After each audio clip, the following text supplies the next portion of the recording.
Hello, this is the luckiest maths teacher in the world. Thank you so much for tuning into this video in which we will look at equations with pronumerals on both sides.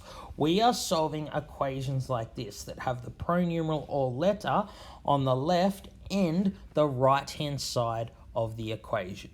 So how do I solve these? Well, you just have to do a couple of extra steps than solving normal equations. If there are any brackets, you need to expand them. If there are any fractions, you need to get rid of them. Then what you do is you subtract from both sides the pronumeral with the lowest coefficient.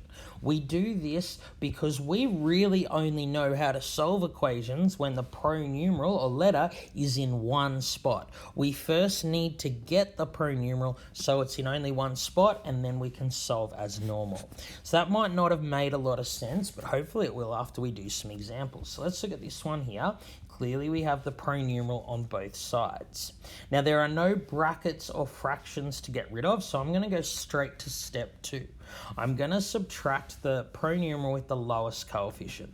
So coefficient just means number in front of. Here this one has a coefficient of 5, this x has a coefficient of 7. This is the one with the lowest coefficient. So what I'm going to do is I'm going to subtract 5x from both sides of the equation. And I do this because 5x minus 5x cancels out. I'm getting rid of the x on one side of the equation. So just make sure you're aware of like terms. I can't subtract 5x from 7 or negative 7 because they're not like terms. When I'm subtracting 5x here, I subtract 5x from 7x. I can't subtract 5x from 23. They are not like terms. So what I'm left with on the next line, negative 7 equals 7x minus 5x is 2x. And I leave the negative 23 alone because it has no like terms. So now I'm just going to solve this as normal. I'm going to add 23 to both sides. And then I'm going to undo timesing by 2 by dividing by 2. And I get 8 equals x, or x equals 8. So once again, the solution means the number I can substitute for x to make it a true statement. 5 times 8 minus 7 gives 33. 7 times 8 minus 23 also gives 33. So this is a solution. It makes this a true statement. So let's look at this one here. So same idea, no brackets or fractions to get rid of. I go to step 2. I'm going to subtract the pronumeral, the letter with the lowest coefficient. So this one has a coefficient of 4. X by itself has a coefficient of 1. So what I'm going to do is I'm going to subtract x or 1x from both sides because this clearly has a lower coefficient than this. So 4x minus x is 3x. I leave the 6 alone because it's not a like term. X minus x, they cancel out. So now what I've done is I've got rid of x on one side. So I have an equation where the x, the pronumeral, is only in one spot. So now I can solve like normal. So what I'm going to do is subtract 6 from both sides to undo the adding 6, and then I'm going to divide both sides by 3. So negative 15 divided by 3 is negative 5. So let's look at this one here. So this one's a bit tricky because both x's, you might think, oh yeah, they have the same coefficient. They actually don't. The coefficient of this x is 2, of this it is negative 2.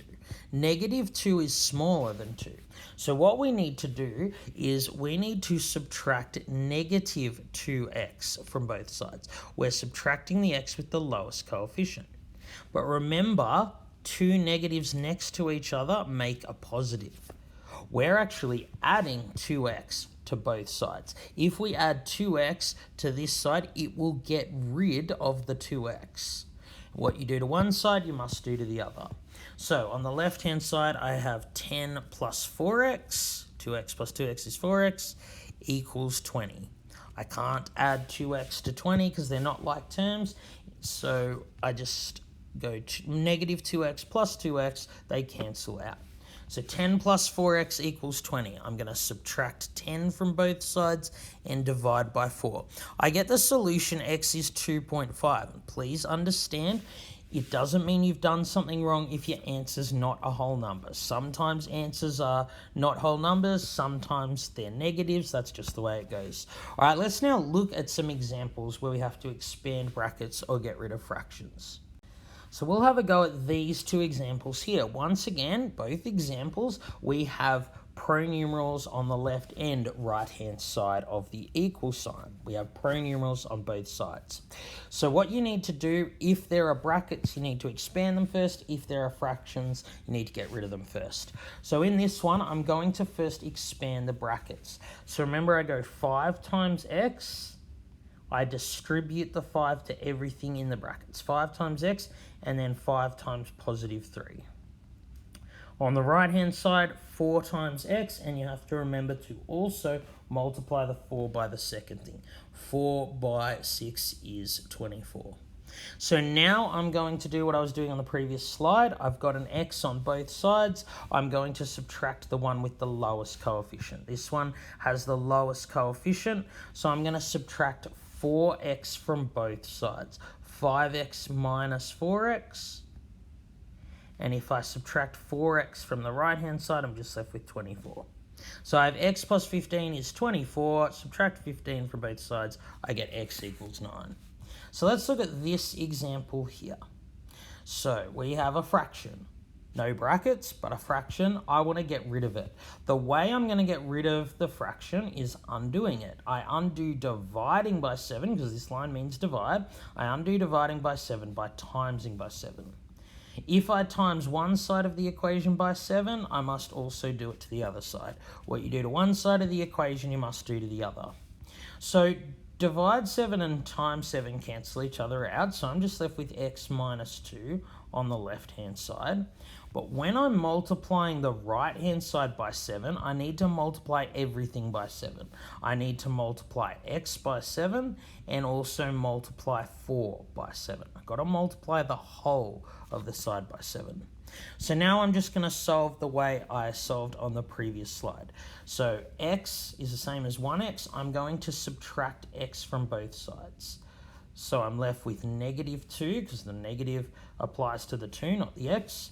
On the right-hand side, 7x minus x is 6x. Leave the 28 alone. So now I'm going to subtract 28 from both sides. So I get negative 30 equals 6x, and then I divide each side by 6. I get x equals negative 5, or negative 5 equals x. Alright, thank you so much for tuning into this video. This has been the luckiest maths teacher in the world. Have a great day.